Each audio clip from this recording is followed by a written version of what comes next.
It's time for Pop Culture Shark. I'm FInalMonkey. And I'm Caleb because we're doing this now. I like it, you know. I'm trying something different. Got to I, wake up. I dig it. I dig it. Yeah, we need to come up with some type of musical intro or something. You know what I've always thought uh, that what I thought would be fun. Uh, the and it's my song, so like we wouldn't have to worry about it. My love song to the Scarlet Witch. She's a witch. I thought that would be fun. Yeah, or we just need like a 5-second jingle or Just some, yeah, just something, Yeah. But yeah, um, so we've done something different, and where do we go from here? Well, we're gonna kind of keep the same format. So tonight we thought we would talk about. I assigned Caleb a reading assignment, and I said, you know what, there's this great X-Men story that not enough people know about, and so I told him that he needs to read the Dark Angel saga. Yep. So fresh in my mind, and I haven't read past it. I believe it's the first 18 issues of Remender's X Force. Yeah, there's actually I think an epilogue issue. So I don't know if you read that or not. That kind of we'll talk about it when we get to the conversation. Because I think I read the epilogue issue. So, but it's a really cool storyline that does not get enough praise. Like I think it's up there with Age of Apocalypse and Dark Phoenix Saga and all that stuff. So I have a hot take coming. okay. It's not our show if I don't have a hot take. Okay, well we'll get there. We'll get there. We gotta tease the audience. Yeah. All right, so we're gonna do our weekend checkup though. Caleb, how you been doing, bud? I'm good. I'm good. Not a whole lot different. Just been, working through Zelda. People are starting to text me and be like, I just finished Tears of the Kingdom. I'm like, I keep getting distracted. Um, I have not advanced the story itself in probably about a month because I just keep getting distracted with other Yeah, stuff. my oldest was out of town, so I kind of told him I'll wait till you get back before we face Ganon. So I'm thinking maybe Tuesday because I'm off Monday and Tuesday. I might maybe Tuesday we might try to fight Ganon. Okay. I've heard that it's actually a really good, really difficult boss fight, which is cool because the boss fights have been pretty good regardless. And I've remained pretty spoiler free on the whole Ganon section. So which is Yeah. that's amazing since the game's been out for so long. Everybody's beating the game already. If I'm being honest, I think people have moved on at this point, unless like you're really a Zelda person. I think that like Yeah. it's kind of like Elden Ring. You know what? I think it is kind of like Elden Ring because like there are a bunch of people who were playing Elden Ring when that came out, and even Ludwig did Well, his like my not gonna end the stream. my problem is I was like, you know what, I'm gonna knock out some of these side quests and then I'll do the ending. And I keep finding more side quests. So it's like never ending. I So just I just have fun because like so I've gotten really into puzzle games recently. And by recently I mean probably March. It really started whenever we watched the Tetris movie, and then I got back into Tetris and I had a lot of fun with that. And so just puzzle games. And so I'm just looking for all the shrines. I'm basically doing 100% shrines without trying, just because I want to keep playing more shrines. yeah, I get that. There's part of me it's like I don't. Part of me knows that once I beat Ganon, I'll stop playing, and so I'm trying to Yeah, drag it out as long as I can because I'm still having a blast. I'm still finding caves everywhere. I mean, they are everywhere. yeah. So, um, I and don't. Oh, go ahead. you think you've cleared an area, then also there's like, oh, there was a cave here, or there was a Korok here the whole time. I just didn't see it. Right. Um, I've also done some adventuring in the Nintendo Online stuff, like because like I said last show, I've also been doing like the Fire Mario challenge, and I do that on the Switch. And so I'm like, well, let's see what else is on here. And so a game that I had never played before was a game called Wario Woods, and I accidentally like played about 35 rounds without losing. And that's how obsessed I've gotten with puzzle games recently. I feel like your wife. I remember whenever I used to come over and she'd always be playing Bejeweled. Yeah. That's what I remember at least. Um, but yeah, like I said, not much has changed.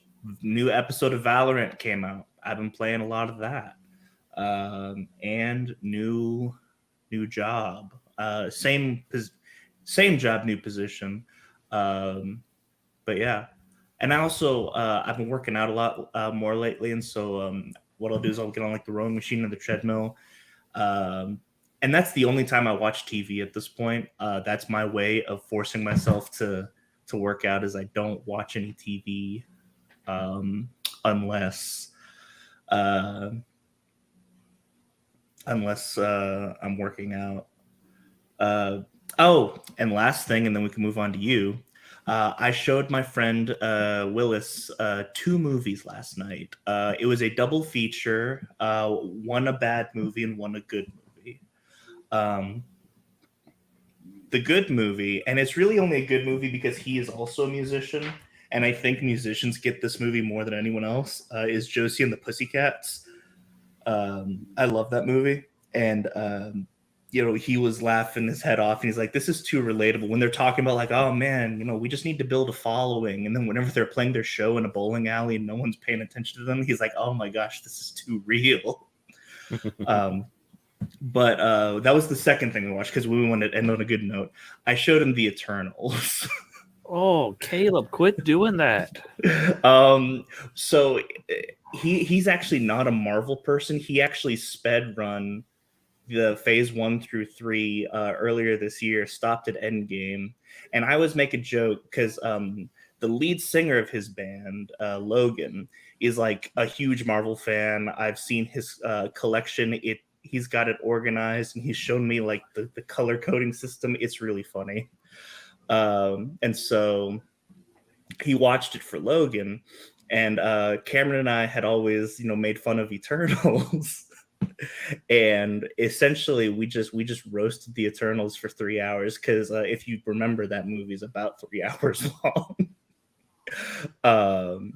But I think the funniest thing is the whole time he's like, I keep there's an object permanence in this movie, which is he's like, I don't remember that Angelina Jolie is in this movie until she appears on screen. And as soon as she's not on screen, I forget she's in this movie. And I'm like that with every single character. But the funniest thing is I never noticed this until he started laughing out loud at it, was dramatic scene and then hard cut to a mushroom clown over Hiroshima, and he started laughing out loud so hard. He's like, I can't believe they just did that. So yeah, there's a lot. And then Cameron and I were like, hey, this guy's name's Icarus. Watch out for that. Okay, you got to remember that his name is Icarus because he does something. You'll never guess what he does. He'll blow your mind. And then now we all say, I love you, sir. See, now that's the running joke. I love you, sir. So yeah, I watched Eternals for the second time last night. And it is still one of the worst movies I've ever seen. Oh my gosh. Oh, and whenever Arrow shows up at the end, and I knew that he would love that because whenever I was playing with their band, we were working on a cover of Watermelon Sugar by Harry Styles. And then Harry Styles shows up in the movie. I keep hearing grumblings about a sequel. I don't know. I think they're moving forward with it. I say that, but I don't with the think they're moving writer. forward with anything right now. Yeah, the writer strike. I don't know. You know what's fun? You know what's funny is I'm getting more and more concerned about a movie that I was excited for, but now I'm not excited for it. Because Cameron told me that Deadpool 2 is almost done filming. Deadpool 3. Yeah, Deadpool 3 is almost done filming, and I'm like, Yeah. really? Oh, that's unfortunate because we know that he wasn't allowed to like he wasn't allowed, yeah, he wasn't allowed to ad lib or improv or anything like that. And obviously rewrites can't happen. So that's Well, very hopefully, concerning. hopefully, if the writer strike ends soon, then they can do a couple of reshoots, clean it up. They always do reshoots. Sure. Deadpool 3, from what I've heard, reuses a lot of footage of other Fox movies. So that might be why they're finishing filming so fast. That's pretty funny, actually. So two things. I'll get back to Deadpool in a second. I just want to say this before I forget. I heard that Kang is supposed to appear like in 8 or 9 more Marvel projects before we get to Kang Dynasty. And I was like, oh.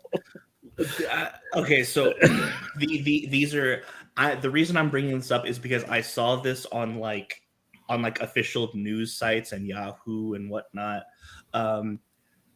So apparently Jonathan Majors was initially cleared of that initial allegation, but now like 12 other allegations have come out against him. Well, guys say allegedly, but yeah, I've heard that. Oh, turns out that she was the abuser. Yay! Oh wait, but he's still a horrible person. It's like, Yeah. okay. So I don't. I mean, with Kang, it's real easy to say, oh, variant, and just recast him. But I just don't. I'm I gonna be think honest. people are already sick of Kang. Yeah, I'm gonna go ahead and. So, this was me. My introduction to Kang was actually when I was a kid watching the Earth's Mightiest Heroes cartoon, and Kang shows up to kill Captain America. Right. I didn't like him back then. I thought those episodes sucked. I've never been a huge Kang guy.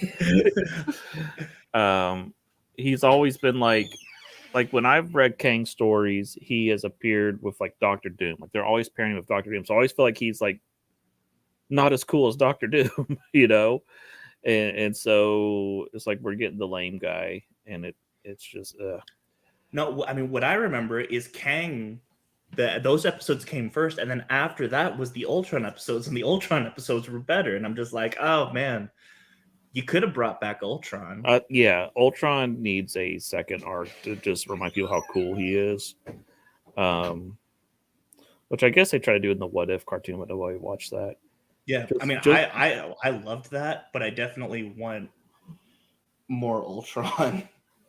So, can you flip up our spoiler banner? Yes, I can. It is spoilers. All right. Spoilers. So, we're gonna talk a little Deadpool 3. I'll tell you the plot I've heard, if you don't mind. Go ahead. So you know how Deadpool 2 ends with him messing with the time doohickey and doing all kinds of wacky stuff. Yeah. So from what I hear, it's going to open up the TVA arresting him for doing that.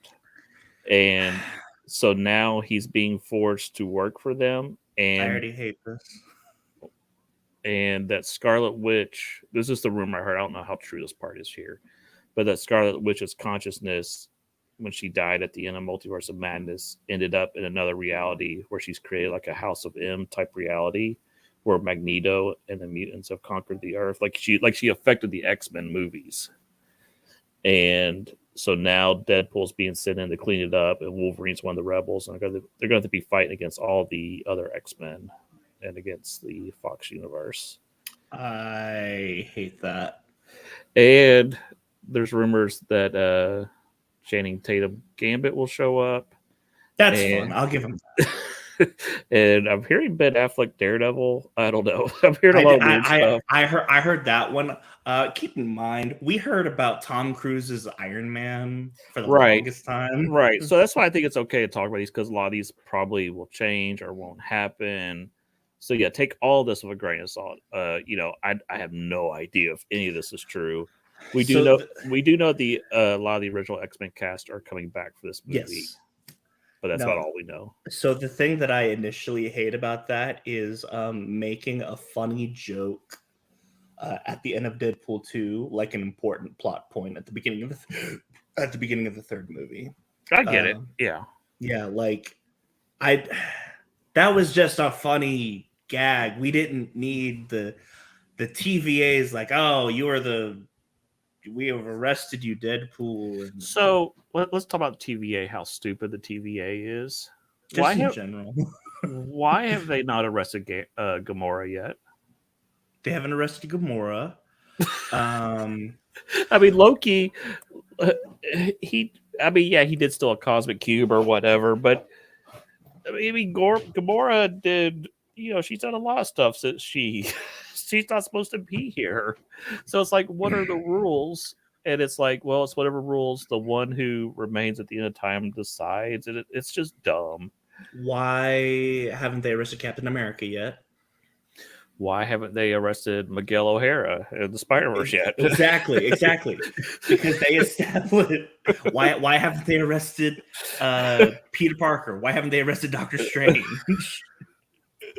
Why It's, haven't it's really annoying. None of the writers are on the same page, and I feel like if you would erase the Loki TV show, it would be a lot better. But because which that is what is and the unfortunate thing is Loki was one of the better things in phase 4. it's just they the whole TVA thing is just So I think I said this last week, but I'll go ahead and say it again this week. I hate multiverses. Um, I like evil alternate universes, Crime yeah. Syndicate of America. But when you bring in multiverses, like there are like several different like I don't like that. Like and even stuff like Flashpoint or House of M, I'm cool with that because that's one alternate timeline. And it's like temporary. It's gonna go Right. back and then but when you start I mean sometimes it's cool when you have stragglers, but then it's like we'll talk about when we get to the Dark Angel saga. There's only one straggler that I've ever liked, and it's not Miles, by the way. I do like Miles, but I like Miles in his own universe, not in the Marvel universe. The only straggler I've ever liked is Power Girl. Um I like Dark Beast a lot. I think he's a fun character. So fun fact, this was my introduction to Dark Beast. Okay. I just So it took me a second because here's the fun thing. I thought I knew a lot about X-Men, and then this showed me that there's a lot I don't know. mhm. Yeah. Um, but yeah, we will get there. It's still weekend checkup. What's up with you, man? Mostly playing Zelda. Watched Back to the Future 3 with my kiddo, my youngest. My oldest does not really care about movies, so sometimes we get him to watch movies. Sometimes he won't. But yeah, we've made my youngest a really big Back to the Future fan now. There we go. So now we're like, okay, why don't we check out the Frighteners next, or something? So I don't know. Actually, I think our next movie, he's at camp this week. I think when he gets back, we might watch the new Dungeon and Dragons movie. I've heard a lot of great things about it. I have not seen that, but I did notice that it was on Paramount or something. It was on Paramount, yeah. Which I'm still logged into your Paramount. So if you've noticed someone Ixnay. I'm just saying in case Paramount's listening, Ixnay that we're sharing accounts. Oh no, I didn't. Somehow, if you notice that there is someone watching the iCarly reboot, who knows who that could be? Yeah, we'll talk about it later. But I did notice that Dungeons and Dragons was on there. You know what's funny? So before we get into to X-Force, I do want to talk about the Flash. I did just see that there's actually a Back to the Future gag in the Flash, because Barry goes to the Flashpoint different universe and whatnot. And first of all, They explain it really well, surprisingly.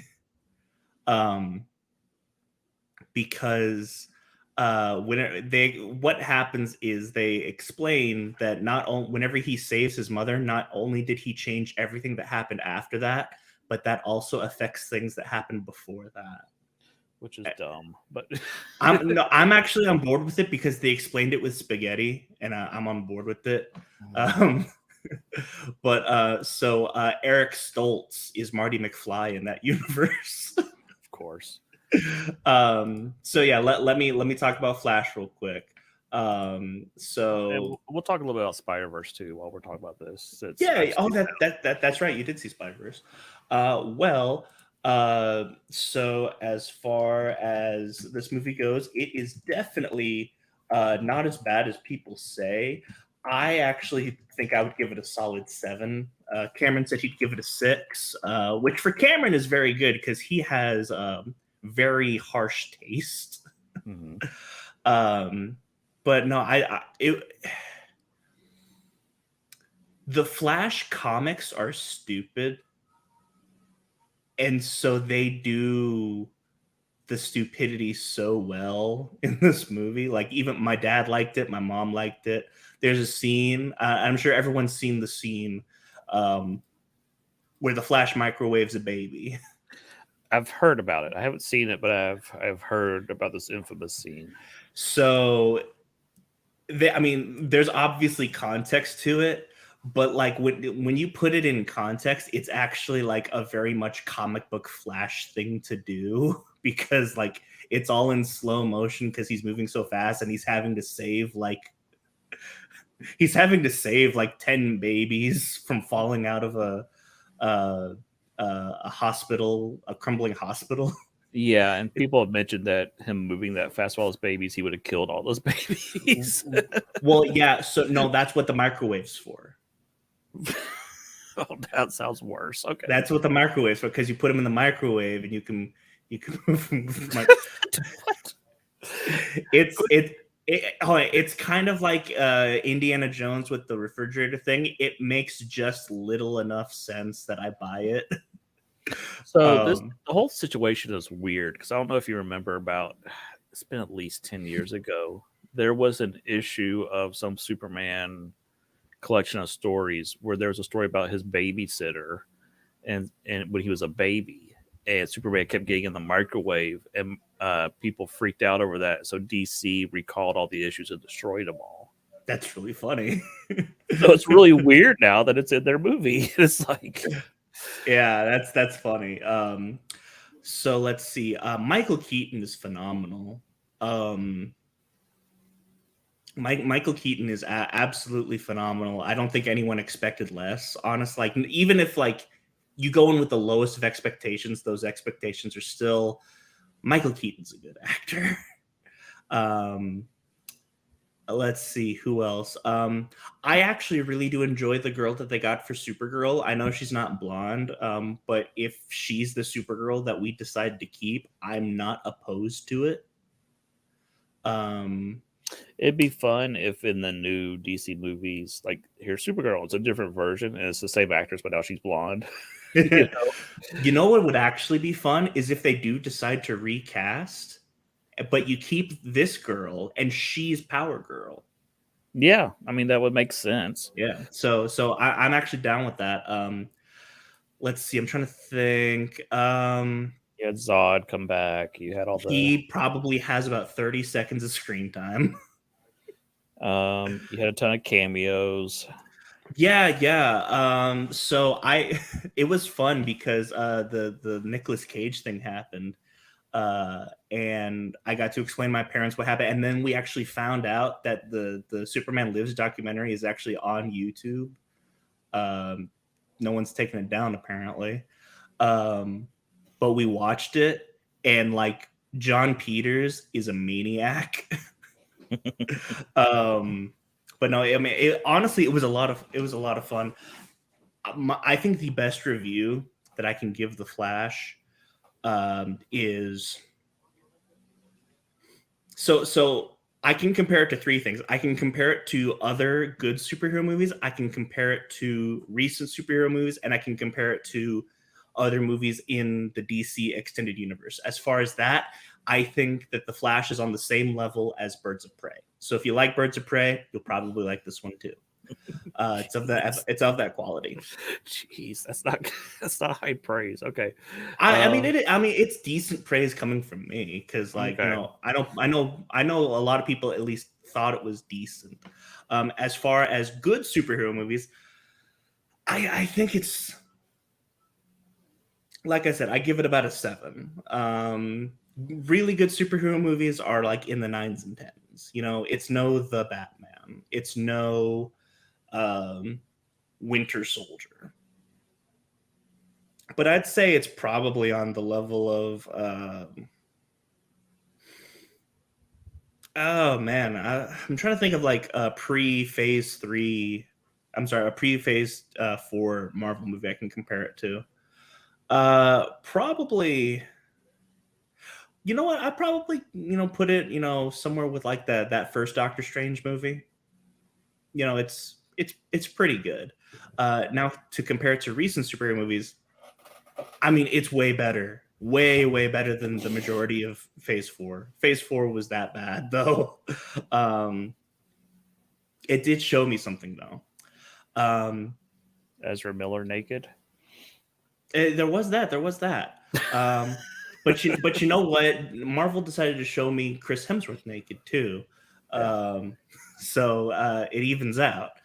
Uh, so if I were to compare this to Multiverse of Madness, which you kind of have to, this shows me that I'm more of a DC fan than a Marvel fan. Because as a comic book fan, I actually enjoyed this more than Multiverse of Madness, simply because as a DC fan, I'm more interested in alternate universe versions of DC characters than I am of Marvel characters. Because, like, I definitely care more about alternate Supergirl and alternate Batman than I do about alternate Captain Marvel and alternate Baron Mordo. You know? Well, but I feel like that's more in DC's DNA, that Crisis and all that stuff. It's kind of baked in. Marvel, it's more, at least until here recently, it was more of a just an event. Like, oh, look, the Avengers met the Squadron Supreme or whatever. The Right. multiverse stuff. Until Secret Wars, the recent one, it's never been that big of a deal in Marvel as it is in DC. Yeah, and then because of Secret Wars, that's kind of when Marvel started going downhill. So It's just frustrating that people are already sick of multiverses, and we've got at least like 5 more years of Marvel multiverses, and it's like, okay, y'all need to either change directions or really make this interesting or do something, or I think Marvel is gonna have a really hard time. Disney itself is gonna have a really hard time keeping releasing movies. yeah, We're seeing Indiana Jones just completely bomb at the box office right now. Um, and yeah, it's not good. Like it's like Secret Invasion has like no viewers. I was like, okay, and you're expecting people to go see the Marvels after that? Yeah, good luck. Secret Invasion. I read this article. Secret Invasion is actually the lowest rated um, Marvel show since Iron Fist. Oh, I was about to say, I was Yeah, like, I thought it was the lowest rated. It's like, oh, since Iron Fist, yeah. Hey, did you see that? You know how they keep removing programming for tax write offs, that they removed Runaways and it'll never be seen again. thank God. Oh, that's crazy. All right, let's talk. But wait, isn't Runaways on DVD though? Was it? It I don't. was. Okay, well, those are still out there somewhere. So if you those will probably be collector's items, and you can find a copy. Let's talk Spider Verse real quick, and then we'll get Yeah. into the fun X Men stuff. I'll go ahead and put the spoiler banner up because I really don't Yeah, care to be kept down by that. It's been long enough. it's long enough. We'll probably talk about this about 15 minutes, and then we'll. So if you want to come back in a few minutes, But anyhow, finally saw this. Into the Spider Verse is one of my favorite movies. Period. Um, so it's really hard to top that. I This is good. I think it's really good. I don't think it's as good as the first one. I think this one's a little too long. But I'm also like, it's so visually stunning. I don't know what you would cut out because I'm enjoying seeing all the stuff. Um, and the ending. I don't know. There's something about the ending where it's like it's like Gwen Stacy's story ends, but his story's still going, and it's just the way it's set up. I don't know. There's something structurally with the story that doesn't quite work. But what did you think? I think they topped it. Okay, I mean that's Yeah, yeah, fine. yeah. I actually do really enjoy this one. I don't know if they particularly topped it. They might be just equal on my in my opinion. Um, Well, I think that this one depends a lot on how the third one is. so that's what I was gonna say. Yeah, Which we keep hearing about, like, production troubles about the third one. yeah. But I'm almost wondering if it's because they changed the title that people are getting confused. Well, I Like, so one thing that I heard was that Haley Steinfeld apparently hasn't recorded. She said that she hasn't recorded anything yeah, for Beyond the Spider Verse, right? yeah. But she worked for 4 years on Across the Spider Verse. I think she's confused because this at one point was called Across the Spider Verse Part 1 and 2. So I'm thinking she's probably already done and she just doesn't know it. Well, so that's what I thought at first too, and now I'm hearing animators say, "Oh, we barely finished Across the Spider Verse when it came out, and we still are making changes to that once it came out. We're nowhere near done with Beyond the Spider Verse." So it wouldn't surprise me if this gets delayed and then blame the writer strike. Um, I definitely think it'll get delayed. Because I mean, like, this came out in the summer and they're thinking like spring next year. That's like less than a year. I mean that feels like Back to the Future 2 and 3 when they came out. They were released like bam bam, but they were filmed at the same time. Yeah, Um, more modern, I would say. Matrix Revolutions and Reloaded. yeah, so I definitely feel like Beyond the Spider Verse will get delayed. Um, so a couple things real quick. Spider Punk. I definitely need to rewatch this movie, but it's clear that from the beginning he's manipulating everything.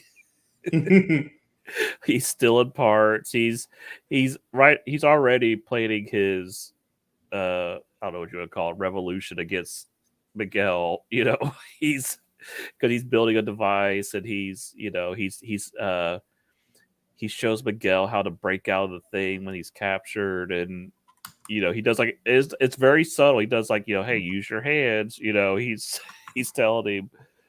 Um, so yeah, it's one of those things where it's so subtle what he's doing that you don't even realize he's doing it unless you sit there and really think about it. Right. Now, are you saying that he is malicious and going to betray them, or are you saying, No, okay, I think okay, he is screw the leadership. yeah, yeah, I'm a punk, and this is clearly wrong what Miguel is doing, and I'm going to fight the power. yeah, which I love. I love. Um, so there, I saw this with my best friend, and my best friend has a baby, and I've already told him that he needs to dress up with his daughter as Peter B. Parker in Mayday. Uh huh. Um, but now every time she poops, we say, "You crap on the establishment. I salute you." um, but yeah, it was a lot of fun. I love. Let's. I I'm wondering if they're trying to make Mayday Parker so popular that they can no longer ignore her. That would be lovely. I love I was one of my. Let me step back a second.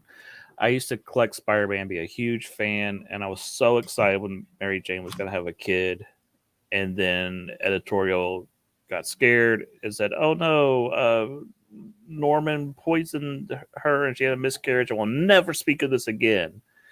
When was And that? that was at the end of the Clone Saga. See, they don't ever speak about this. And then what happened was around this time Aunt May was dead, and so they kept saying this mysterious lady that was at the hospital kept, she kept being in contact with Norman saying, "I've got the package, I've got the package," make you think, oh, they've got the baby, they've stole it. And they kept saying, I got May. You think it's baby May, and then they realized, oh, it was Aunt May that she had. It was really dumb. Um, so I guess the writers who wanted them to have the kid started doing the Spider Girl comic as an alternate timeline where they did recover the baby from Norman. And so the Spider Girl comic ran for a long time. It was really, I mean, I won't say it was like a smash hit sales wise, but it was popular. It has a cult following. So I've always wanted Mayday Parker to come back. It's just like this weird chapter of Spider-Man that people ignore, but this movie is not ignoring, which is really weird. And they're even throwing Scarlet Spider in there, which I thought he was great. At first I was confused and I realized, oh, they're just making fun of 90s comics. Yes. So now, it reminded me of? It reminded me of them making fun of the Mirage comics and Turtles Forever. Yeah. Yep. So I would go ahead. Well, so I was just gonna say, my favorite thing, and it's not my favorite thing. I have a lot of favorite things in this movie. Is that at the end of the movie, whenever Gwen comes to recruit Peter B, he could have just as easily left Mayday in her crib with MJ and then go help, but he intentionally brings his baby with him. Yeah, speaking of babies, Jessica Drew's weird. Yeah. It's like she's fighting against slammed around stuff. It's like, you're 8 months pregnant. I don't care how strong you are, what spider powers you have. You cannot be doing that. That was rough. That was rough because obviously, it's like, she's sold out, and you're like, and she's like chasing, like, she is, for all intents and purposes, a villain in this movie, right? And so there's a part of me that's like, yeah, knock her off that motorcycle. And I'm like, oh, she's pregnant. Don't do that. Yeah, I kept cringing and stuff. But you're like, oh, but it's like, oh, it's a cartoon. It doesn't matter. And I was like, it just did not. I didn't like that. And I just want to go ahead and say, in your face, posers. The Spot was in my top 10 Spider-Man villains before any of you guys, because I love the Spot. Yeah, he's always fun. I always get annoyed when they label certain Spider-Man villains as lame, and it's kind of like, no, actually, with the right writer, any villain can be cool. I mean, do you know what this really reminded me of? What's that? Remind me of Polka Dot Man. Yeah. But yeah, and it took me a little bit to realize that it was Jason Schwartzman. But I love Jason Schwartzman. Yeah. So the Vulture from the, I guess, Leonardo da Vinci dimension or whatever. I thought that was fun. Oh yeah. Someone pointed out, I think it was Matt Pat pointed out that now the Vulture stuff in the Venom movie makes more sense. So this movie kind of fixed that. So, not Venom movie, the Morbius movie. Yeah. I thought, yeah, I mean, a little bit. Okay, it makes sense that the timelines are all screwed up now because of Spot or whatever. Okay. Right. We thought it was because of we thought it was because of Peter and Doctor Strange, but it's actually because of Spot. Right. Um, I think the story that they are forming here about the importance of good male role models in a child's life is going to be interesting. With the way the movie ended, that his here's the world where his uncle raised him. Here's what happened Hmm. versus his dad, and the importance of his father. And I have no idea how the next movie's going to end. Yeah, no, I definitely. I've been wondering. I'm like, okay, does he save his dad? Does he realize he has to lose his dad? Is Miguel wrong? I cannot figure out. Hold on. Obviously, Miguel is wrong Well, yeah. because He's because because if so, Miles at this point is no longer the only anomaly. There's actually another anomaly because of this, and that's Mayday. Because Peter B. Parker, it, Peter B. Parker said that he only became a father because Miles made him believe he could be one. oh, so Miles is affecting other timelines. I see what you're saying. Yeah. And so Mayday is an anomaly. Them getting back together is an anomaly. Uh Captain like Stacy stuff with Gwen's an anomaly now, and yeah, I see Miguel is affecting things. Interesting. Okay. yeah, no, I mean like I messaged you this right after I saw it. If they stick the landing, this will be the greatest trilogy in superhero history. Um I just hope they don't fumble it. Yeah, I mean, we have like what two great superhero trilogies: Captain America and Guardians of the Galaxy. Well, I mean you could also put in Dark Knight trilogy in there and Yeah, but I feel like that one suffers from trilogy problems, where the third one kind of stumbles the landing a little. It's not like I'm saying it's a bad movie, but it has that third movie problem. well, and then whenever it comes to the Marvel movies, I struggle calling those trilogies too because there is a Guardians trilogy, but like you have to watch so much more than just the Guardians Guardians. is really it's a 5 movie trilogy with a TV special. Yes, and Captain America is a trilogy that actually has 6 movies because I argue you have to watch Iron Man 3 and Age of Ultron and the first Avengers movie as well. And even then, that trilogy ends on a cliffhanger, which then goes Yeah. into. So, Uh, whenever I say this will be when I say this will be the greatest superhero trilogy of all time, I mean, there's honestly not a whole lot of competition. yeah. So to wrap up, Flash, if you like the DC universe, go see it. I think it would be a safe bet to say that if you enjoy some of the other DC movies, you'll probably like that. Yeah, Uh, yeah. I mean, Spider Spider Verse, I would say if you definitely enjoy go see it. anything, yeah, if you If enjoy anything, you this like animation, you like Spider Man, go see it. yeah, definitely. So like I said, if I were to give Flash like a 7, I mean, Across the Spider Verse tentatively is a 10 out of 10 movie for me. It's I only because said I think the tentatively. yeah, I'm at like 9.5 ish. Somewhere I'm way up there though. That's way up there for me. So Um, so the reason I say tentatively 10 out of 10 is because the next movie can affect that because I used to watch Prometheus. I used to love Prometheus. I watch it all the time. I have not seen it since Alien Covenant because I hated Alien Covenant that bad. yes, movie sequels can retroactively make the previous movie better or worse. And yeah, I mean I mean that's why Breath of the Wild isn't in my top 10 uh because Tears of the Kingdom came out and I'm like, "Oh, well this is just that but better, so why would I ever play that again?" yeah. I mean, there's parts of it where I'm like, oh, I never experienced that in Breath of the Wild. I'd like to go back and try it, but Yeah. for the most part, no, I don't see me ever going back to that. There are some glitches in Breath of the Wild that I have fun with and I'll probably do those again, but Yeah. Like not as a game, but as a speed runner.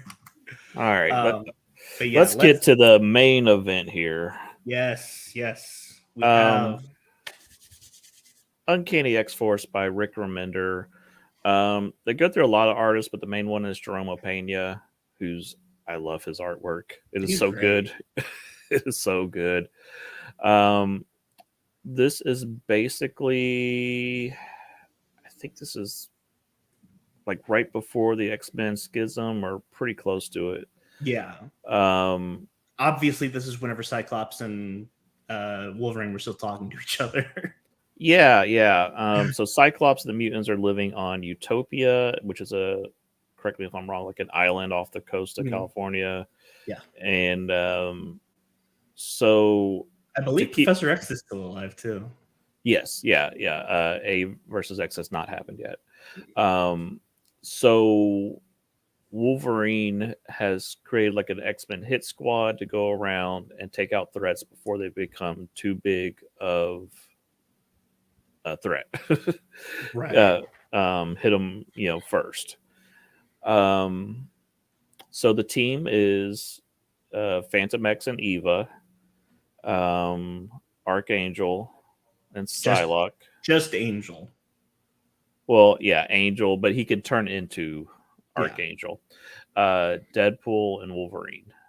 And then Deathlock is added after the second part. Deathlock, yeah, the cast does change. Especially if you keep reading, the cast will change some more.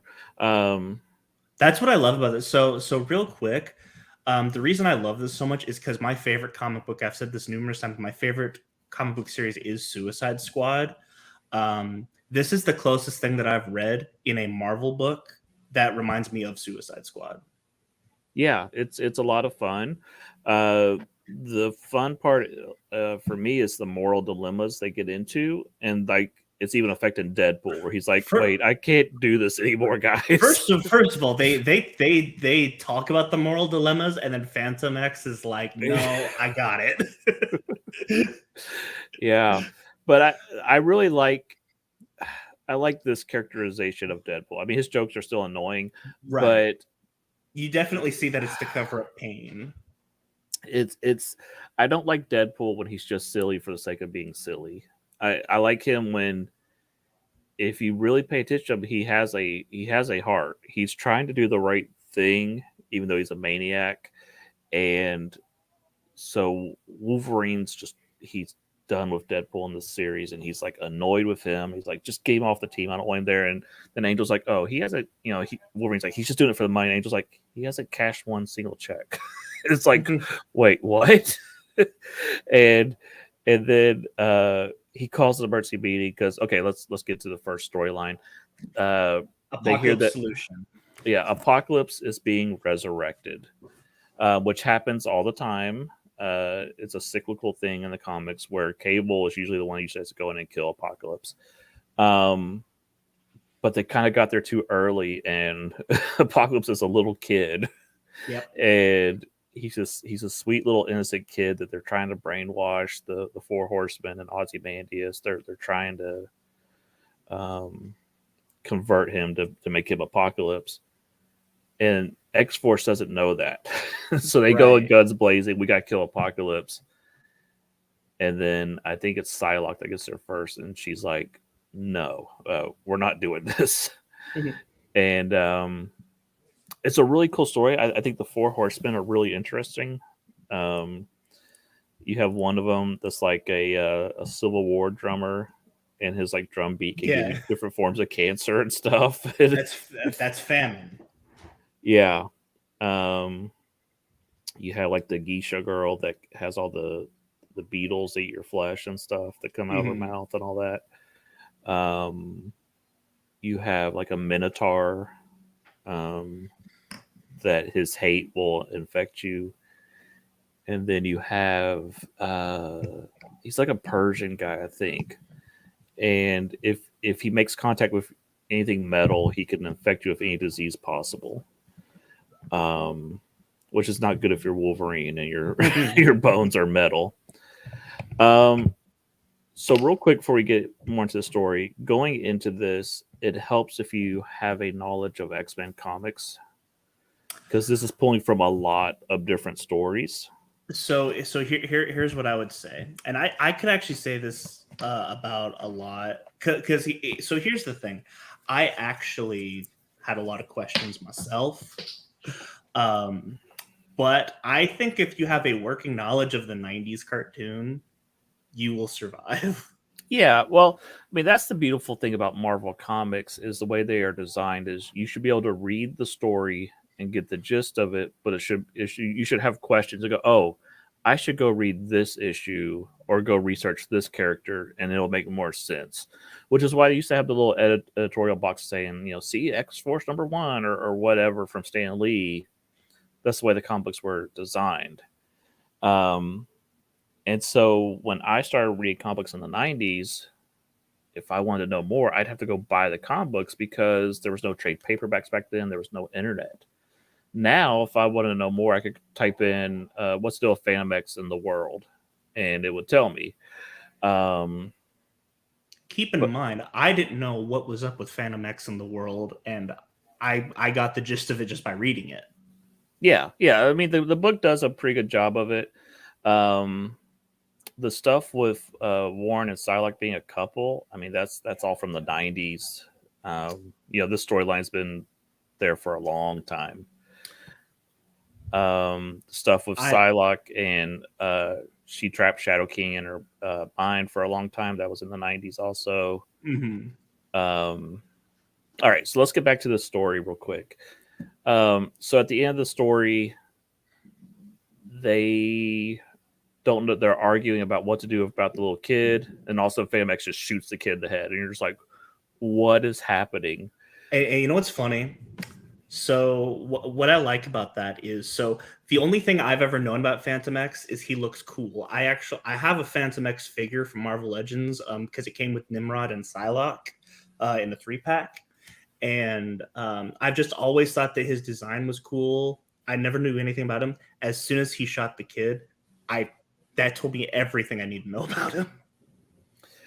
Yeah,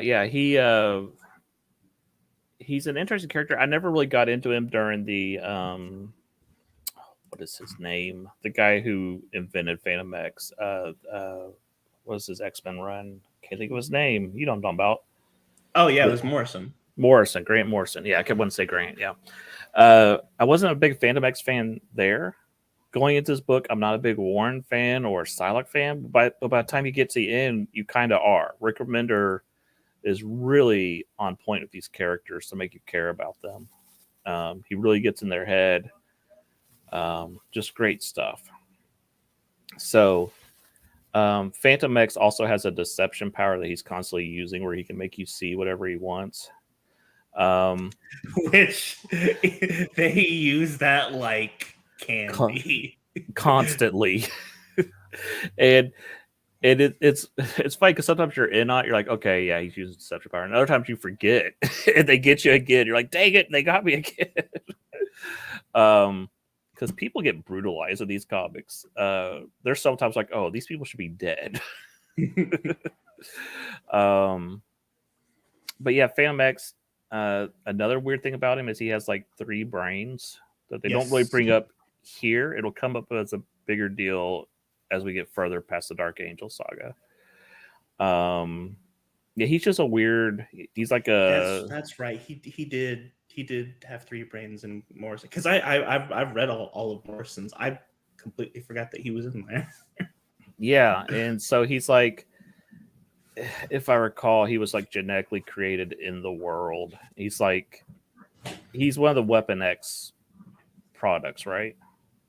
Something like that. Yeah.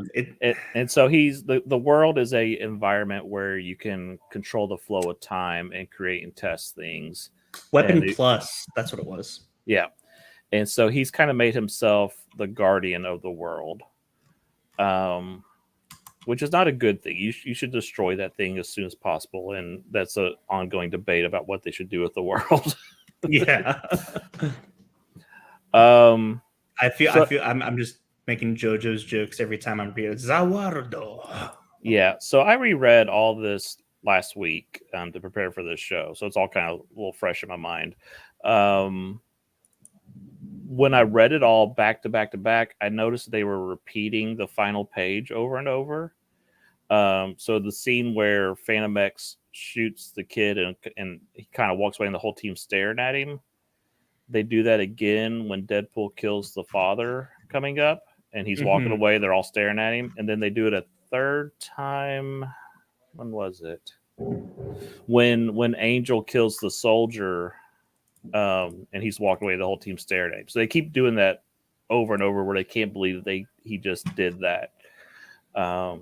Which is interesting. So I'm kind of curious if that comes up again if we keep reading Yeah, that right. image over and over.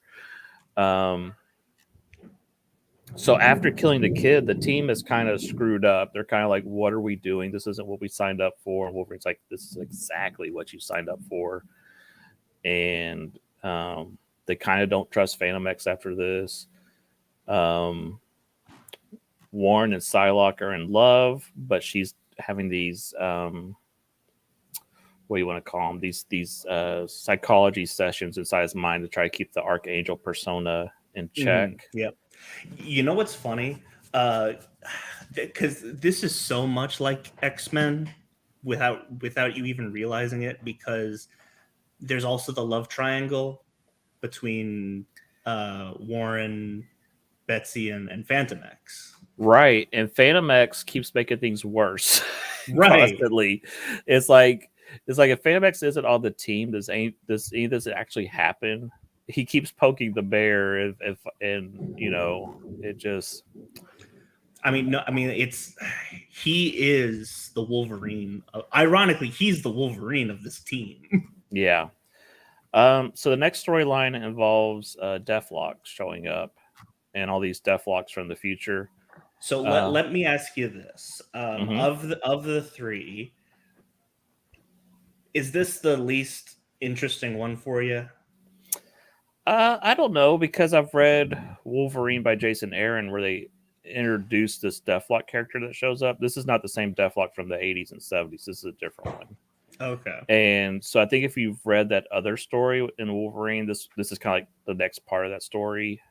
Okay. So I think Because you would enjoy it better if you had read that other part. yeah, I'm not saying I didn't enjoy it. I'm just saying, like, of the three, like, of course, Dark Angel is like the best one, and so it's really between Deathlock and Apocalypse Solution. I actually, I enjoy Apocalypse Solution more. Yeah, yeah. And then I think this story with the father it continues in Secret Avengers. So it's like weird. It starts in Wolverine, it goes to X Force, and then it wraps up in Secret Adventures. So it's kind of all over the place. But yeah, is this the story that had the Reavers in it? I can't remember if the Reavers happened at the beginning of this. I believe yes. So I believe it was this one. It was I, either the end of Apocalypse Solution or beginning of this. I really like that story with the Reavers, where Psylocke's kind of like, I can't face them again. They Right. really screwed me up last time. And if you've read those Reaver stories that Chris Claremont did back in the day, yeah, the Reavers were no joke. Um, You know so I what I think, also liked about this? This also reminded me a lot of, like, this just gave me Claremont vibes. yeah, yeah, Rick Remender was being set up to be the new X-Men writer, and then Marvel ticked him off and he left. And he's like, I'll never work for Marvel again. And it's a darn shame because he is awesome. His Venom series with Flash Thompson is great. Um, his Uncanny Avengers is okay. It's kind of a sequel to Uncanny X Force. It picks up a lot of we get to Dark Angel. I'll talk about where some of those storylines go. But yeah, the Reaver stuff is Who? great. Go So ahead. you told me X Force and then Wolverine and the Avengers. Who writes that? Or you mean Wolverine the X Men? Yeah, yeah, That yeah. is Well, that's Jason Aaron. okay, gotcha. Yeah. I didn't know if that was also Remender. So when Schism happens, and Wolverine's like, I'm going to train the kids, and Cyclops is like, no, we have to fight. Um, it splits, and so Wolverine starts the Jean Grey school, and so you'll see a point in the Dark Angel saga where it's like, oh, they start bringing up the school and stuff, and so then part of that story continues there. Okay, so does AVX happen after Dark Angel, or is that It's after. okay? It's probably another 2 years until we get to AVX. Okay. Is there an AVX tie-in that like kind of tips you off? Not to Uncanny X-Force, but it's in Wolverine the X-Men. There are like 3 or 4 AVX issues. Okay, gotcha. Yeah.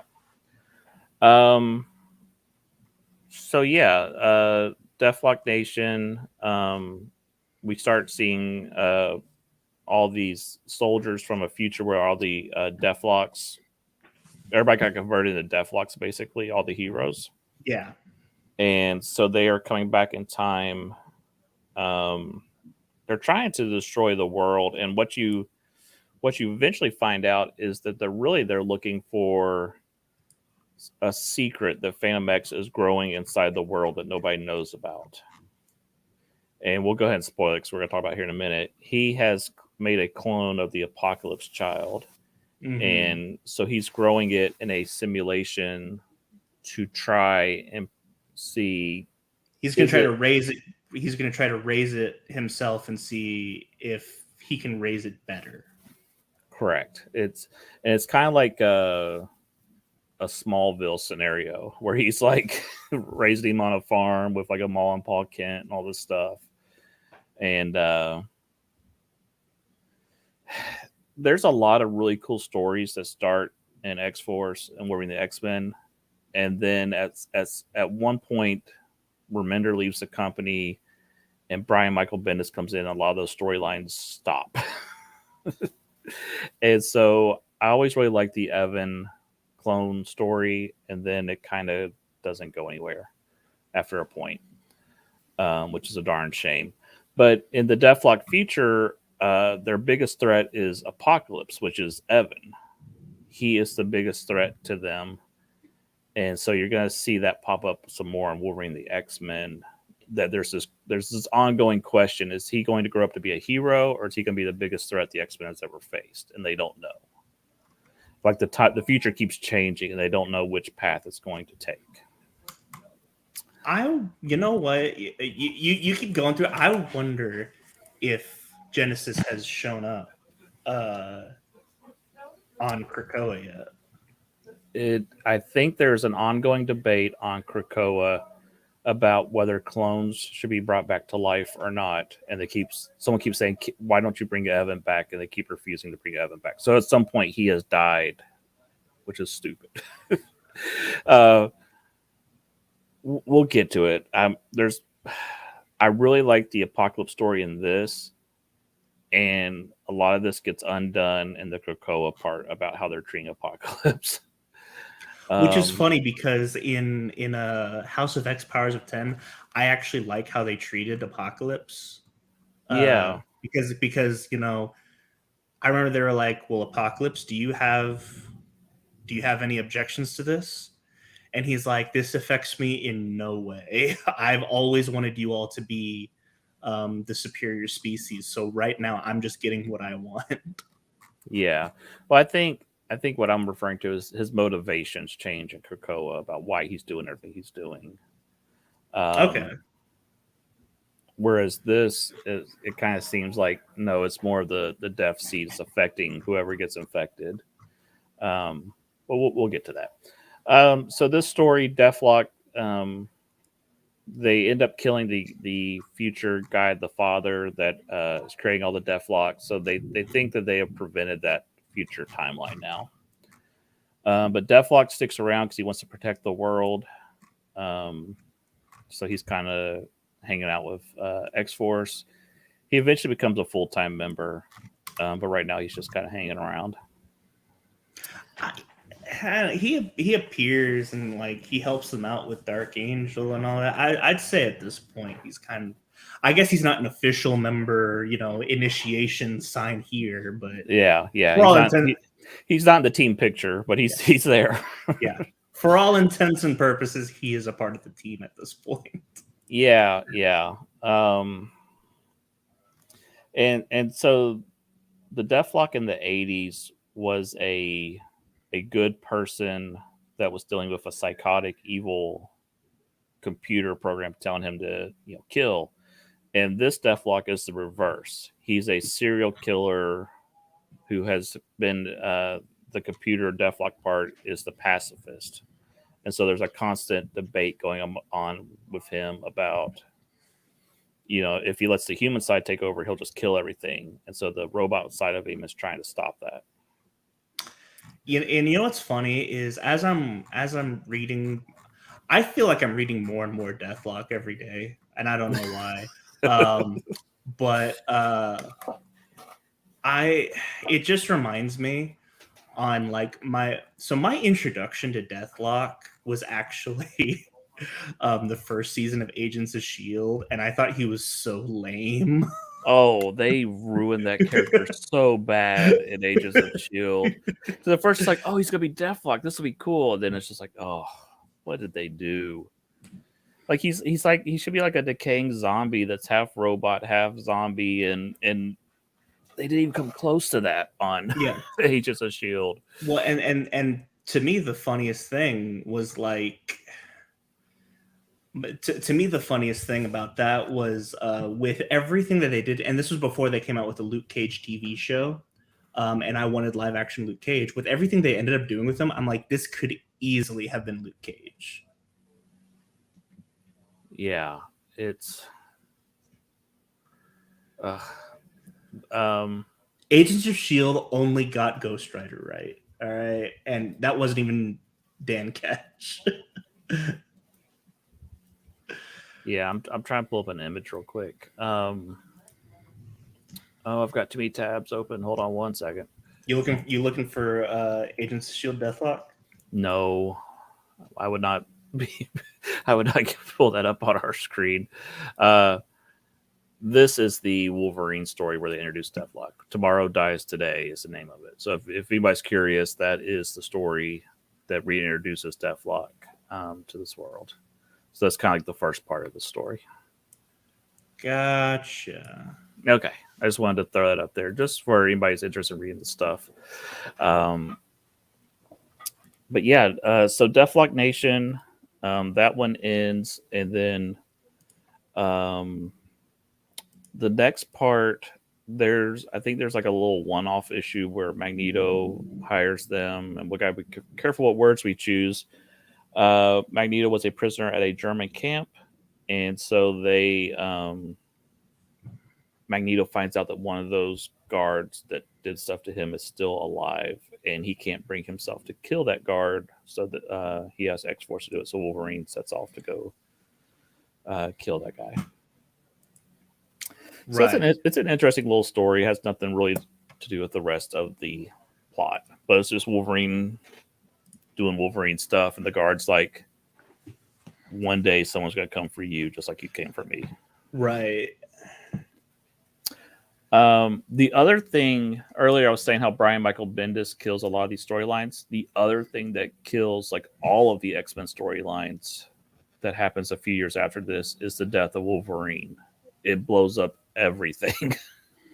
So honestly, the death of Wolverine blows up everything before and after it Death of is Wolverine. it's terrible. It almost kills the X-Men completely. That moment.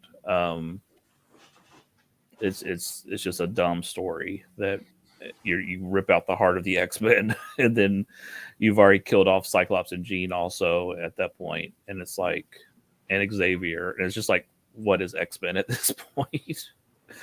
But anyhow, we're jumping way ahead. Let's move on to the next section, which is, I think we're getting into Dark Angel Yeah, territory now. Dark Angel is next. Yes. Okay, so this is split into two volumes in the books. It starts out with the Shadow King. Um, he is he's taken over a nuclear base, and he's trying to get the soldiers to launch the nukes. And he's taken over members of X Force, and he's really interested in fighting with Psylocke because Psylocke's the one that imprisoned him for years inside her own brain, and he notices that Psylocke is hiding that she has been having these telepathic sessions with Warren. Um, and so Shockey's like, "Oh, that's what I need to attack. I need to attack Warren." So he starts setting Archangel free, and he makes Psylocke forget that all this happens.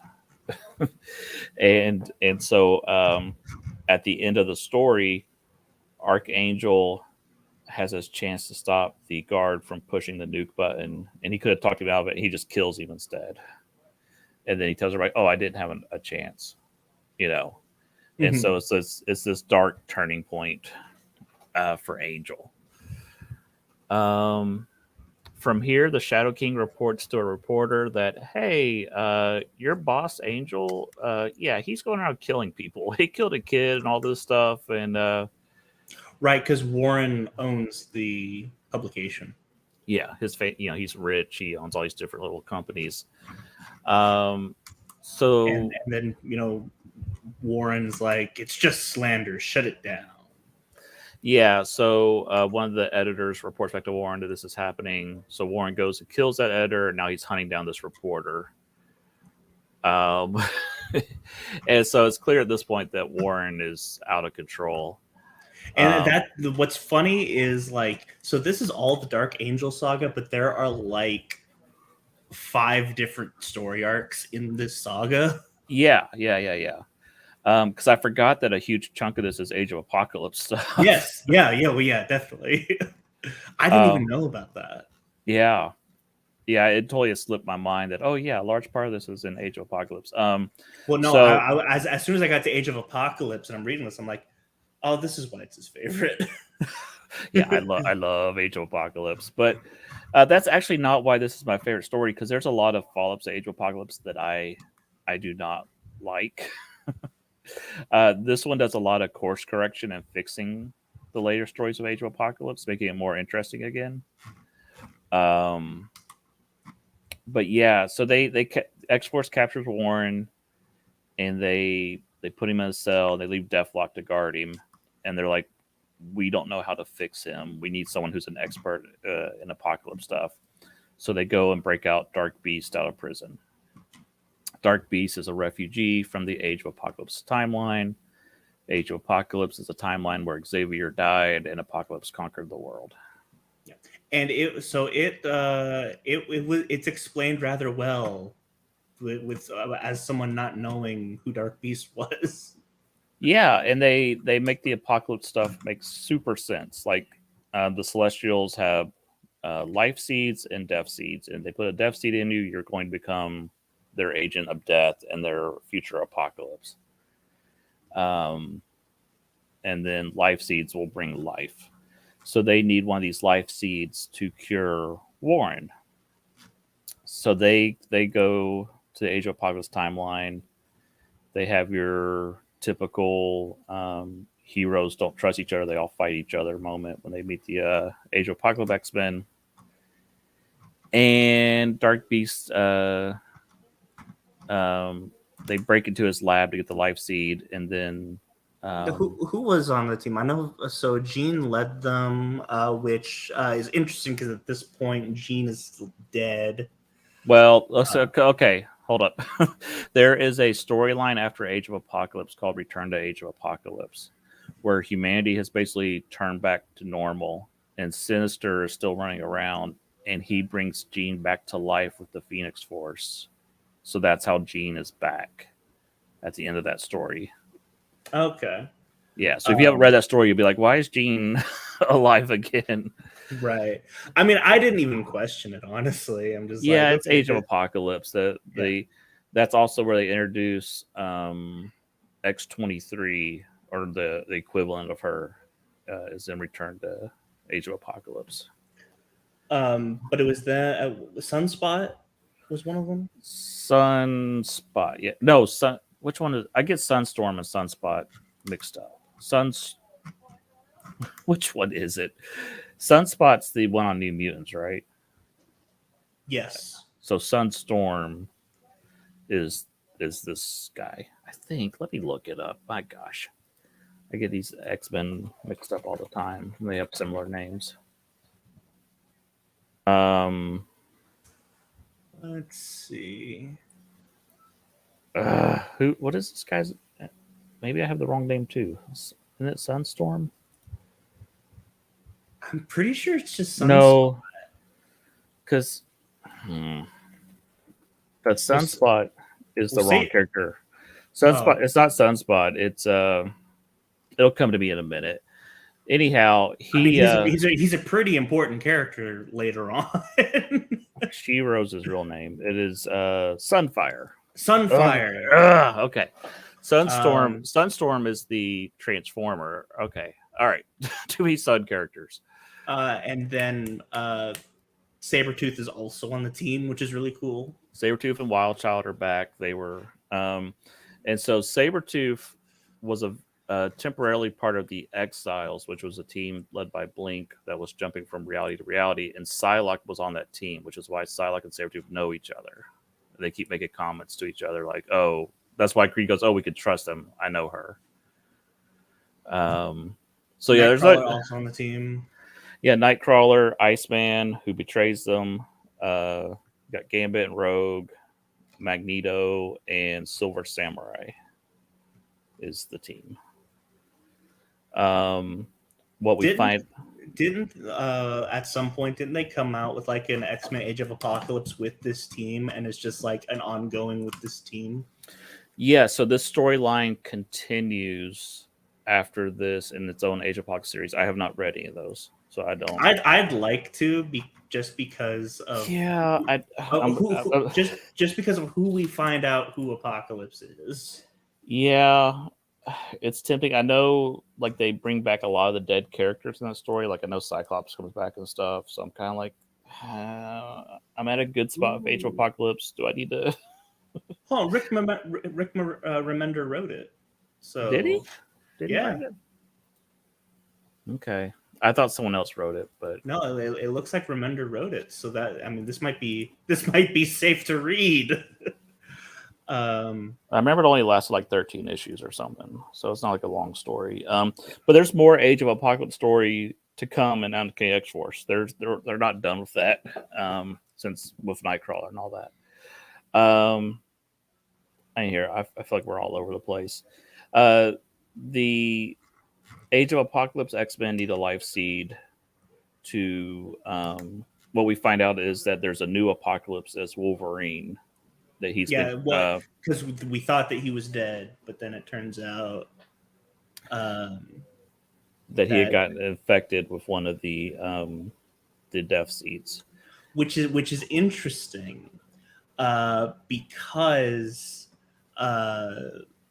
someone else notices that before they find out anything, they notice that Wolverine still has his hand, which is kind of like them hinting at the fact that Wolverine isn't actually dead in this universe. Yeah, because at the end of Return of Age of Apocalypse, he was still running around, and then Jean's like, "Oh yeah, we went on this mission. We lost everybody. Wolverine, my lover died." And then you find, oh no, he's still alive. He's the new Apocalypse. And I think what's also interesting is his servant. I can't remember what they call her. It's Storm, but she's been converted to like his Ozymandias, which I think is pretty cool. I mean, it's such a cool design too. Yeah, and there's so many cool ideas. Like Return to Age of Apocalypse is a terrible comic book. And then Rick Remender comes in here and he's fixing everything. He's doing all these cool ideas, like their MODOK, which is a clone of Xavier, is a cool idea. I was so confused by that. Yeah, because the first one, even rereading, I'm like, "Who is this MODOK?" And then finally he says, "Oh, this is our cloned Xavier." I'm like, "Oh, okay." Please do not put Patrick Stewart in that makeup like in Quantumania. Don't make McAvoy do it. So what ends up happening, we'll speed up a little bit. There's only one life seed, and so you have to decide who gets it. And at the end, Jean forces X-Force to return home with the life seed. Like, Jeannie, I'm not abandoning you. It's like, but I'm not your Jeannie, she says. Yeah. It's fun because at this point, Jean is dead in the story. and Wolverine was there when she died during the Grant Morrison run, and so that's always screwed him up. Um, and she's lost her Wolverine, and so there's this natural connection between the two. Um, they return home to find out that Angel's free, the Four Horsemen are here, they've captured Deathlock, and Dark Beast is helping them. Yeah, this is the Apocalypse Wolverine here, and Such a cool design. Just to show you how evil he is, he immediately kills his own daughter. Right? Yeah, dude. Just like, yeah, I'm evil. um. So yeah, they return home. The X Force just gets destroyed. they get their butts kicked, and they're escaping. And Psylocke's like, "No, I gotta save Warren. I'm staying." And I think this is where it becomes book 2 for those who are reading the. Yeah, and this is, to me, this is the Dark Angel saga. This is really where it starts. All that is kind of preamble, kind of like how in the Dark Phoenix story, all the Hellfire Club is kind of like the preamble to the actual story. So this is where the actual Dark Angel stuff starts. They go and recruit Apocalypse's son. That is their version of, I guess we can say, Holocaust on YouTube. I don't know. They bring him in. His mom is one of the original Four Horsemen from the '80s comic, and she's been keeping him hidden from Apocalypse.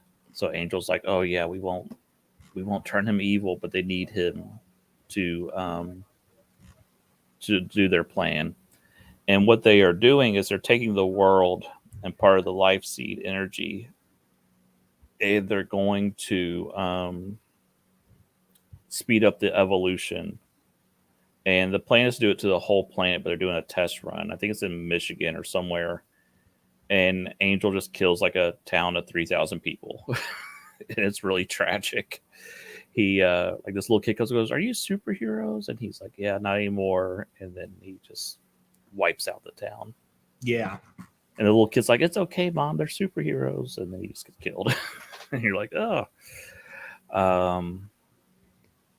So yeah, his plan is to convert Psylocke into his new Death, because the other Death gets killed by, I think, Deadpool or Wolverine. I can't remember who kills him. I believe it was. It was Deadpool. Yeah, I believe it was Deadpool because Wolverine gets severely injured at this point, and he's near death. Wolverine is barely in this saga. Yeah, because he's dying most of the saga, and the I can't remember if it was the cancer he got infected with, or it was the radiation. It was not allowing his body to heal, so he's unconscious. And honestly, eventually Deadpool gets taken out. So really, this story arc is about Psylocke and Phantom X. Yeah, there's a crazy scene where they capture. Let's see, he's not Death or War. Is he? I think he's Famine, the Civil War guy. Yeah, Famine's the drummer. They capture him and they let Deathlock torture him, and they don't show it. They just kind of describe it, and it's really gruesome. No, honestly, no. My favorite, and this is why I remember that he's Famine, because of what he does to Blob. Oh yeah, Blob from Age of Apocalypse is also running around at this point, and there's a scene where he lands on Phantom X, and it's really gross. And Deadpool's, he keeps making all these jokes about, "Oh, I'm so sorry, Phantom X." And yeah. So Wolverine, the Famine guy escapes, and he sets the thing on fire, and that wakes up Wolverine, him getting set on fire, and so he forces Famine to infect Blob with the his cancer drum beat. Yeah. And then Famine says, you said that you wouldn't kill me if I did that. He says, "I did, and I won't." And then he cuts off his arms. Yeah. He's like, "We're gonna take care of that drum beat thing right now." Somewhere around this point, Dark Beast takes Pestilence, and they get out of here. When they start sensing that things are going wrong, the Age of Apocalypse X-Men show up to help again. Nightcrawler is doing all kinds of stuff. He he teleports. I can't remember what Holocaust's new name is. Is it Nemesis, maybe, or something? He takes the helmet off, which releases all the radiation, and so Angel gets weakened by that. Genocide. That was his name. What was it? Genocide. Genocide. Yeah. So a lot more of the Age of Apocalypse X-Men die. They kill Wild Child. We failed to mention the other storyline that Gambit died, and does God, I've already forgot his name again. Sunfire, does he die in this part, or is it, I might be misremembering? Sunfire does die because he's like absorbing all the Sunfire dies. He's absorbing like all of the heat and radiation, and they try to get to him before he does it, but he absorbs everything and dies. But he ends up saving the world because of it. Yeah, he stops them from converting the whole world into this evolutionary thing. Iceman has gone evil. There's a lot of them fighting Iceman. Well, and there's a lot of Icemen fighting them. Yeah, because like apparently, if you put Iceman underwater, then like he's just the most overpowered. Oh yeah, he Sunfire sets him on fire, and you don't know if he's dead or not. He does show up again later. All right, so let's get to what I think is the best part of this comic is inside the world. It's Angel versus Phantom X and Psylocke. Before we start this, I want to point out my favorite interaction, which is between Phantom X and Psylocke. And he's kind of been poking the bear the whole book, and so this is where like he just takes and he just stabs the bear, because he tells Psylocke, "You never loved him. You loved being needed." Yeah, it's brutal. And here's the thing, is like of course she denies it, but like there's still, he might be right. Yeah, it's Phantom X is a jerk, but he's not necessarily wrong. He's Wolverine. Yeah, he so they have this brutal fight with Angel, and then it ends with Psylocke stabbing him with the life seed. And they're not sure what's going to happen. They believe it's going to kill Angel. And instead what it does is it creates a new, I think of it as it's creating a new soul inside of him. So his old soul gets wiped away, and now he becomes a brand new creature. Yeah, and so he doesn't know. He doesn't know anything of his past life with Psylocke, but they share this last moment together that goes on for several pages, where you see what their life would have been, like their perfect life with Betsy and Warren. This was so this was actually before he comes back. This is like as he's dying. Yeah. As he's dying, these are his. She's projecting in his mind this final moment of them together. When she can see it too. So like she's actually she's kind of lulled into it, kind of distracted. They're both experiencing this possible future, and I love this whole sequence. Yeah. This is why this is my favorite story, is this sequence right here. At this point, Phantom X is trying to get Psylocke out of there, but she's like, "No, just leave me here with him." Yeah, I want to die with him. Everything's blowing up. They escape, and then Warren comes flying down. They're like, "Oh, he's still alive," and he's like, "I don't know who you are." Yeah. Betsy's like, "I'm so glad," and kisses him. I skipped a major part of the story. Phantom X sets the Apocalypse clone. Yeah. To fight Angel. Yeah, and it's dope. Yeah, Evan comes flying out as Genesis. They have this big fight. I love Evan. Evan's one of my favorite characters. He's awesome. The reason that you didn't mention is because it ends up not working. Yeah. But it's still cool. Yeah. So I don't I'm not sure where this ends because I don't know if you read the next issue. Is this So where you stopped? this is where I stopped. I stopped with, who are you is basically where it stopped. Okay. So I won't get too much into it, but the next issue is them dealing with the fallout from this, and they bring in Kitty and Beast, and they're like, "This is what we've been doing with this X Force stuff, and we have this kid now. We want him to attend the school." And they're like, "Is this a good idea to bring Apocalypse into the school?" Um, and so this part of the story now goes over to Wolverine and the X-Men, the Evan stuff. I think he does come back Gotcha. some later on. Um, So I was wondering what you meant, because whenever I was like, so when does it split off? And then you said it's whenever they drop Evan off, and I was yeah, it's now I the know what next that issue. means. Okay, Yeah, so the next issue is really the kind of like the conclusion to all this. Phantom X is still he's not sure he's done the right thing with Evan. Him and Wolverine have like this debate. We see that Dark Beast and Pestilence have left, and she is pregnant with Warren's kids. That storyline continues in the Uncanny Avengers, where they become the villains in that the two kids that she's pregnant with. I think there's a lot of Kang shenanigans with all that. I don't like Uncanny Avengers as much as this stuff. I will tell you this is the high point of the series. I mean, the rest of it's pretty good, but the next story is a lot of Captain Britain shenanigans. Um, I mean, are you ready for my hot take? yeah, what is your hot take? This might be the best X-Men related storyline of all time. It's awesome. It's I, really I great. I think it's better than Dark Phoenix. Like, and it's not even Um, close. yeah, I would say so. This is that final fight between Psylocke, Phantom X, Evan, and Angel is incredible. Yes.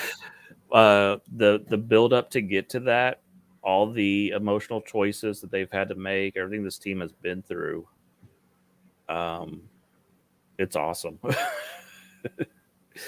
It's so good, and it makes me so mad that Rick Remender got ran off from Marvel.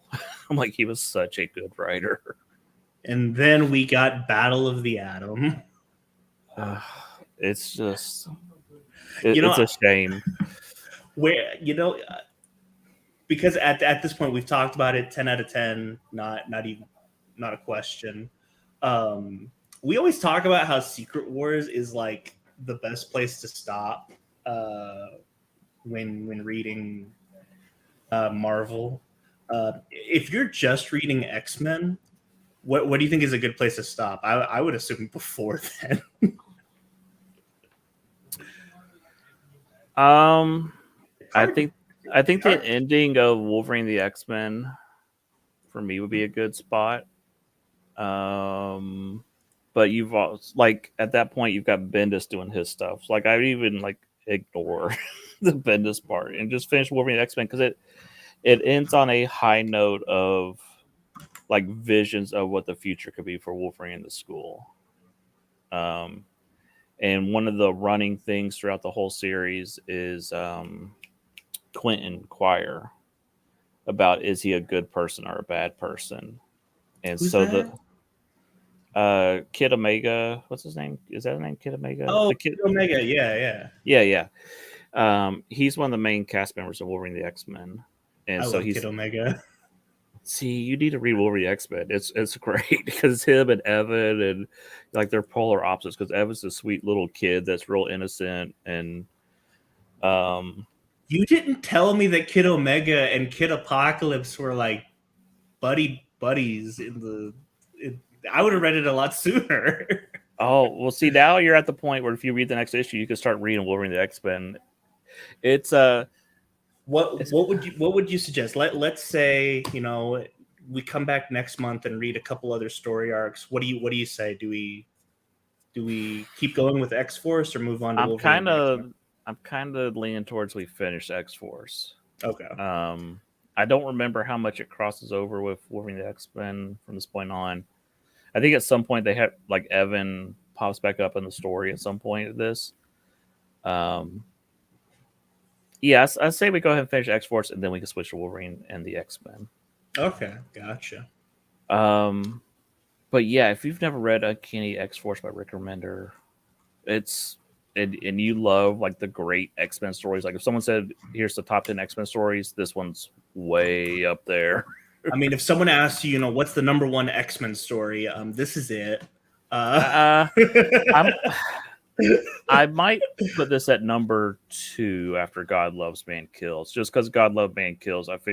Feel like encapsulates what X Men is. Okay, well, I mean, if we're gonna talk about what encapsulates what X-Men, yeah, you're right. It is God Loves Man Kills. Yeah, I like this more, but if we're talking about, if you want to give someone like what is X-Men, yeah, that's it right there. yeah. I feel like I don't know if you can read Dark Angel Saga by itself and No, get the same. I think you got to read the whole thing from issue 1. we covered 18 issues for a reason. Yeah, I think you have to get that first story arc where they have their debate about killing Kid Apocalypse or not, and I think that Deathlock storyline you could almost skip that, but I think that's still pretty fun. I mean, you're already reading 12 issues. Add another 6. It's fine. Yeah, yeah. This is highly recommended. Um, So, I've been so, reading. Yeah, go ahead. Go ahead. so, if after this it becomes Wolverine and the X-Men, I assume that means Wolverine's not an X-Force anymore. No, he's everywhere. He's in this. He's in that. He's in Avengers. He's and he has his own book. He's all over the place. So, is he still the leader of X-Force? Yeah, yeah, So he's leading the black operations while also being the face of the Jean Grey School. yeah. Okay, that's a little that's a little messed up. Yeah, Beast and Kitty have constant issues with like, should you really be doing this? I was gonna say Wolverine the X Men by Jason Aaron. A lot of people don't like it. I love this story. It's an interesting take on. He pulls a lot of stuff out of X Men history. Some of it he treats with a little bit of a silliness, but I really like it. So I'll be curious to see what you think of it when we get there. So just to get a little bit off track here for a second. I've been reading a lot of comic books last week. Okay. I'm still reading through Teenage Mutant Ninja Turtles IDW, but I finally finished up Absolute Carnage by Donny Cates. If you are a Venom fan and you've read a lot of the old Venom stuff, that Donny Cates Venom series is fantastic. It's so good, and I really like the relationship between Venom and Spider-Man in it, where they've moved on from. They're almost allies now. Like it's like Peter feels bad for what Eddie's going through, and Eddie's like, "Thanks, Peter, for being there for me." And it's kind of cool seeing where the relationship started and where it is now. It's really neat. And there's a lot of references to the very first Carnage storyline, a lot of references to the Maximum Carnage, all that stuff. I didn't care too much for the side issues, but the main stuff by Donny Cates is excellent. So I'd give that a plug. If you're looking for something else to read besides on KX Force, Venom by Donny Cates. And then I haven't read this myself yet, but I've heard that Spider-Man Fake Red is really really good too. I might read that. What is Fake Red? What? So Spider-Man Fake Red, it's new. Apparently, it's the best Spider-Man book being written right now. I'm so confused right now. What are you talking about? Spider-Man Fake Red. Yeah. So I just heard about this. I've heard that it's the best Spider-Man book out right now, and it is actually Marvel's foray into mainstream manga. Oh, yeah. I have not heard about this. Apparently, it is the best that Silk has ever been written. That's not a hard to It's do. not hard, but I've heard so many good things about Spider-Man Fake Red that I actually really want to try it out. And so what's typical for Marvel is I typically follow Marvel news. I've never heard of this. So that sounds like Marvel having an amazing series that they don't advertise. So let me go ahead. This is just the blurb on Amazon. There's a new Spider-Man in town, and he's got a lot to learn about being a hero. An awkward teenager puts on Spider-Man's suit, but quickly learns being a hero isn't all photo ops and social media likes. And that's YU, because it's Japanese. Yu's new high school is kind of awful. He's failing his classes and striking out socially. Everything changes when he finds one of Spider-Man's costumes abandoned in an alleyway. At first, it's fun to put on the costume and play hero, but when powerful enemies appear, Yu quickly realizes he's out of his element. Still, with the real Spider-Man nowhere to be found, the city needs someone to save it. So he has no powers. That's what it looks like. It looks like that on the cover. It looks like that he has the web shooters at least. Yeah, that is fun.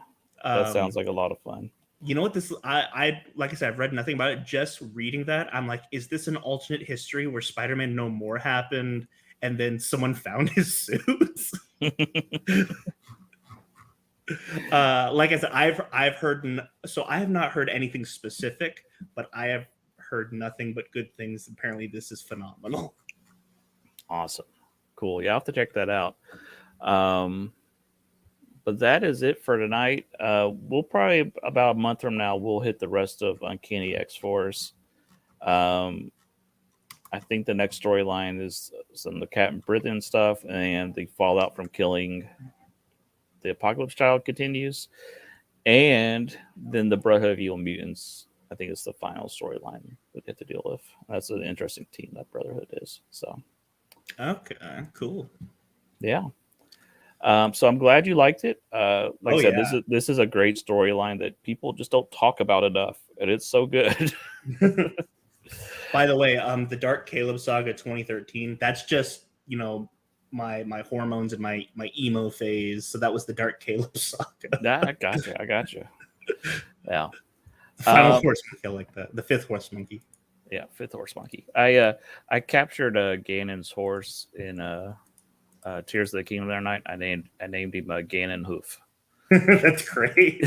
So, all right. So that's our show for the night. If you've read the Dark Angel Saga, we'd love to hear your comments. If there's another great X-Men storyline out there that most people haven't heard of, feel free to share it. And until next time, I've been FInalMonkey. And I'm Caleb. We'll catch you on the flip side. See ya.